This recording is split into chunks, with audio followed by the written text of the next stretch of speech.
ఇంకా మేము ఈ శివయ్యను అలా దర్శించుకున్నాక ఈ పక్కనున్న గేట్ నుంచి అయితే బయటికి వెళ్ళిపోయాము. ఇంకా అలా గుడి నుంచి బయటికి వచ్చిన తర్వాత ఈ గుడి యొక్క యజమాని ఏం చెప్పారంటే అతను మరియు అతని సతీమణి రోజు వచ్చేలాగా శివయ్యను దర్శించుకుందామని చెప్పి ఆ రోజు కూడా వచ్చారంట. అలా ఆలయం గేటు తెరవగానే అక్కడ ఒక సర్పం శివయ్యను చూస్తూ పడగ విప్పి ఉందంట. వీళ్ళు ఎంత ఎదురు చూస్తున్నా గానీ ఆ సర్పం మాత్రం అక్కడి నుంచి కదలటం లేదంట. ఇంకా చేసేదేం లేదని కొంచెం ధైర్యం తెచ్చుకొని ఆ పాము తోకనైతే పట్టుకున్నారంట. అంతే ఆ పడగలు విప్పిన ఆ పాము ఆ పడగతోటే కింద పడిపోయిందంట.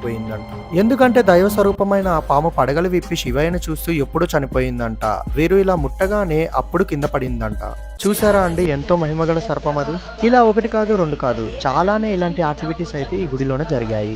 ఈ ఆలయంలో రీసెంట్ గానే నవగ్రహాల గుడిని అయితే ప్రతిష్ఠించారు ఇక్కడున్న పెద్దలు. అది కూడా చూసేద్దాం రండి.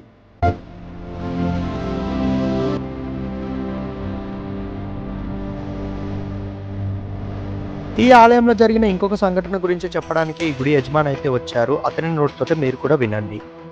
అంటే మేము దగ్గర దగ్గర 20 మంది ఆ సంవత్సరం వేసుకున్నాం మా